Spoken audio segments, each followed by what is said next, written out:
Championship last weekend. Normal service is resumed here. And how Daly was punished for losing it there to Dwight York. York to Scholes. Bang. You kind of knew from the moment York picked it up what was coming next. That was coming next. He's only been at Manchester United for a few months, but it feels like years and years. You could say he's settling in okay. York takes his tally to 10, and it's only the second goal he's ever scored against Blackburn in the Premiership. One for Villa against them. Kicks past Johnson. His cross was deflected. Beckham. On by Cole. Scholes. Can he find a way through? Oh, yes, he can. A second of the game for Paul Scholes. United really take some beating at the moment, and they are dishing out a few beatings at the moment.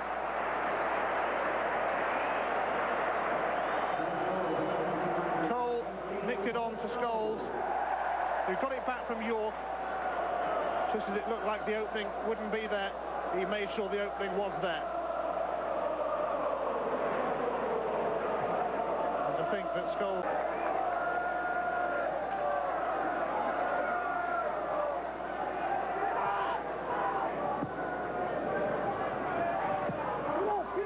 in by Johnson, and Blackburn have got one back, and it was neatly slotted away by the Italian Dario Marcoli. His first goal in English football. But I'll tell you what, they still have a fair bit of work to do. It's 3-1 for Manchester United. And a cool finish. Great Dane Schmeichel comes to United's rescue. He was played on side play by Stan, beat him to it. Another test here for Schmeichel, and Blackburn has scored again. And it's a first Rovers goal for Nathan Blake. What a fight back by 10-man Rovers. It was looking so comfortable for United at 3-0. It's comfortable no more. Nathan Blake steering his header home. It's Liverpool 1, Leeds 2 at Anfield. Jimmy Floyd Hasselbank. Meanwhile, the Blackburn substitution is confirmed. Just swerved the wrong side of the post. Thompson. Riedler chases. Riedler gets there. And was he taken out by Martin? Yes, he was. Penalty to Liverpool.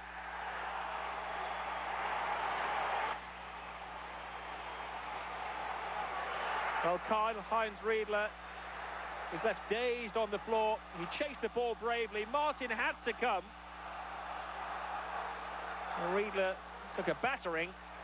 Martin stays on the field. He won't be sent off. And Liverpool have a penalty.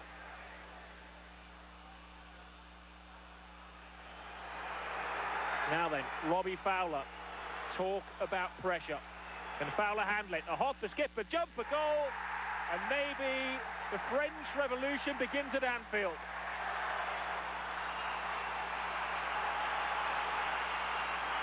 You can feel the tension lifting on Merseyside.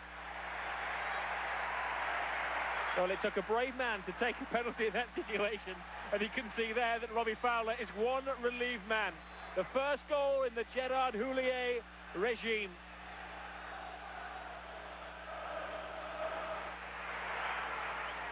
Thompson, Fowler, Good football. Thompson's cross.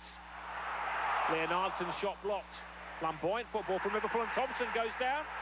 Well, the referee couldn't have been closer to the incident. He says no. Leeds counter-attack through Kuehl.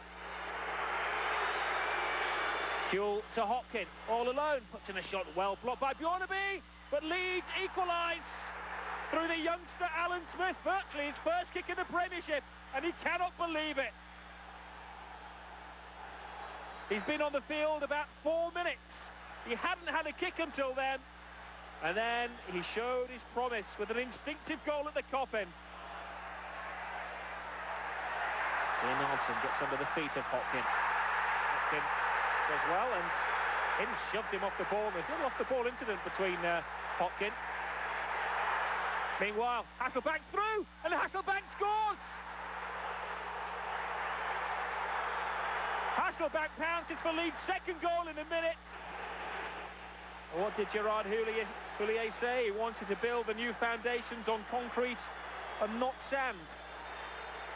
Liverpool's defence was sand then. It was slipped by Kuehl, but enough to let Thompson in, and Leeds counter-attack. This could be dangerous. This could be 3. It's Hasselbank. Past Hegem. 3-1 Leeds United. It's only getting worse for Liverpool. Jimmy Floyd Hasselbank's second goal of the afternoon. Leeds third. Liverpool caught chasing an equaliser. Liverpool heading for their third home defeat in the space of 7 days. I'm delighted to come with a team. 5 players under 21.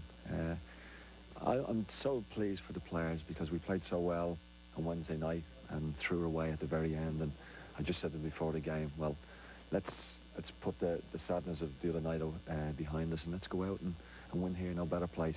And that's what they did, fantastic. Did it help that all of the focus was on the opposition this afternoon? Not really. I think it's always hard coming here. It's always tough, even when they're having a bad time, say. So we had to work hard, very, very hard, but I was delighted with the performance, and we took our goals. I thought we played very well first half. Didn't start well second half, but once Liverpool went the goal up, you know, the character came out again for me, and we took the games and took our chances when they came then. Clive Mendonca, who hadn't scored in the last 8 games, has a golden opportunity, which he takes. And Charlton are ahead. Clive Mendonca, his 6th goal of the season. And it was a fairly convincing penalty. The returning Schwarzer could do nothing about it.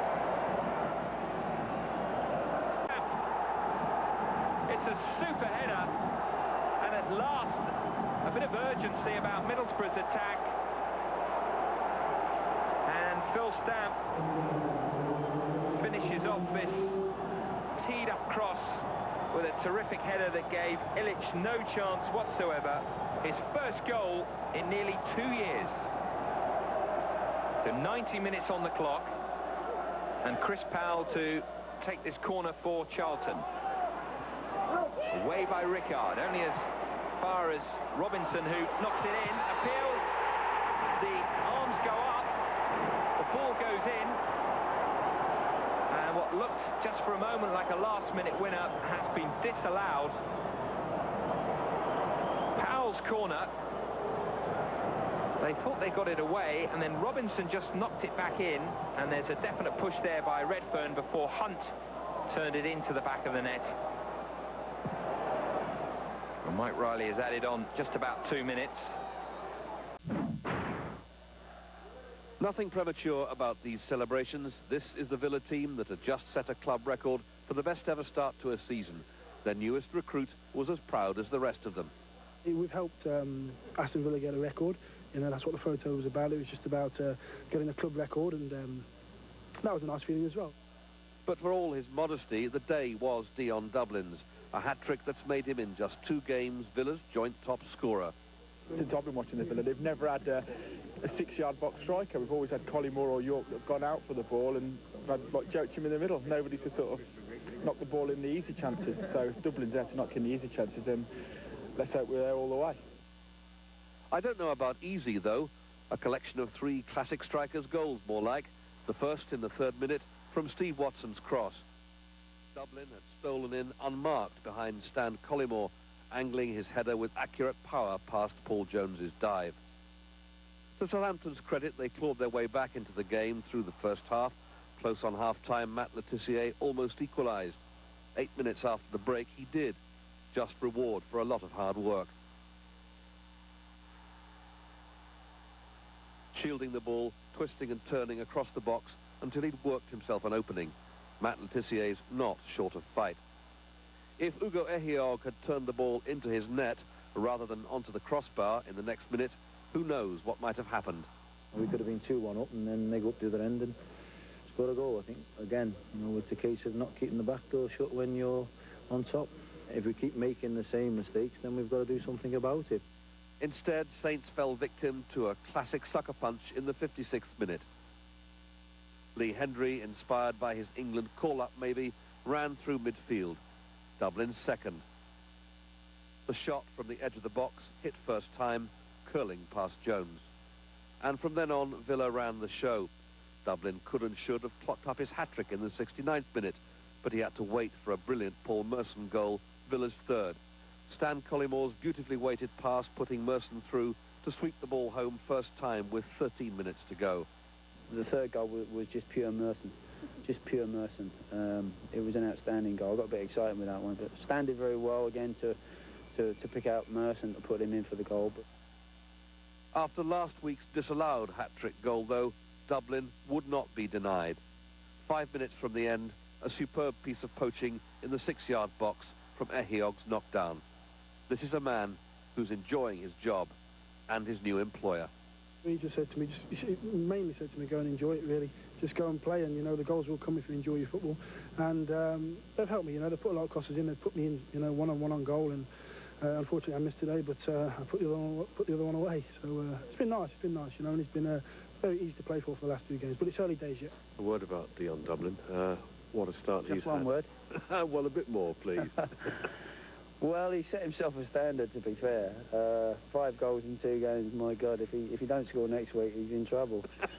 Have you told him that? Yeah, we've told him that as well, but, you talked about fairy tales for me. I mean, for himself, it's a fairy tale in itself. Where's the ball?